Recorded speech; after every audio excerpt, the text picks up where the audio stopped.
देश के कई इलाकों में कोविड-19 के मामलों में तेजी से बढ़ोतरी देखी जा रही है, जिसको लेकर सरकारों में चिंता भी जताई है और नागरिकों को सतर्क रहने की सलाह दी है।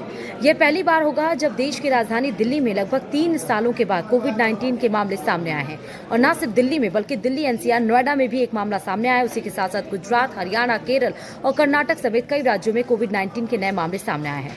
इस बीच स्वास्थ्य विभाग द्वारा जारी एडवाइजरी में सभी अस्पतालों को बेड, ऑक्सीजन, दवाओं और वैक्सीन की उपलब्धता के लिए तैयार रहने को कहा गया है। बताते चले, नोएडा में पहला कोरोना पॉजिटिव मरीज पाया गया है। मरीज नोएडा के सेक्टर 110 का रहने वाला है। 55 वर्षीय बुजुर्ग महिला माइल्ड लक्षण के साथ निजी अस्पताल में पहुंची थी। लक्षण देख मरीज के सैंपल जांच के लिए भेजे गए और तभी मरीज की रिपोर्ट कोरोना पॉजिटिव आई है। उसी के साथ साथ दिल्ली में 23 कोरोना पॉजिटिव, गुजरात में कोरोना वायरस के 15 नए मामले सामने आए। हरियाणा के गुरुग्राम और फरीदाबाद से कोविड-19 संक्रमण के 3 मामले सामने आए हैं।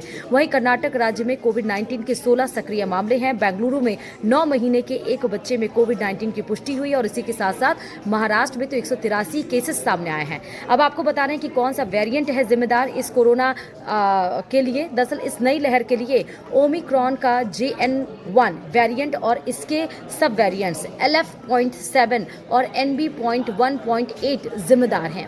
विश्व स्वास्थ्य संगठन यानी WHO ने JN.1 को दिसंबर 2023 में वेरिएंट ऑफ इंटरेस्ट घोषित किया था। यह वेरिएंट ज्यादा संक्रामक है, लेकिन विशेषज्ञों का यह कहना है कि यह पहले के वेरिएंट्स की तुलना में ज्यादा खतरनाक नहीं है। ज्यादातर मामलों में हल्के लक्षण जैसे बुखार, खांसी, गले में खराश और शरीर में दर्द देखे जा रहे हैं। तो इस बीच आपको सावधानी कैसे बरतनी है?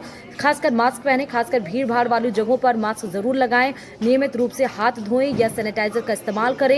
खांसते या छींकते समय मुंह और नाक को ढकें। अगर सिंगापुर, हांगकांग, चीन या थाईलैंड जैसे देशों में आप जा रहे हैं तो सावधानी जरूर बरतें और गैर जरूरी यात्रा से बचें। अगर बुखार, खांसी या गले में खराश जैसे लक्षण दिखें तो तुरंत टेस्ट जरूर कराएं और घबराएं नहीं, सतर्क रहें, क्योंकि स्वास्थ्य विशेषज्ञों का यह कहना है कि यह लहर पहले जितनी खतरनाक नहीं है। ज्यादातर लोग हल्के लक्षणों के साथ ठीक हो रहे हैं। भारत में भी स्थिति नियंत्रण में है, लेकिन सावधानी बरतना जरूरी है। अगर आप स्वस्थ हैं, पहले वैक्सीन ले चुके हैं तो ज्यादा चिंता करने की जरूरत नहीं, लेकिन कमजोर इम्यूनिटी वाले लोग बूस्टर डोज पर विचार करें और सावधानी जरूर बरतें। शुक्रिया।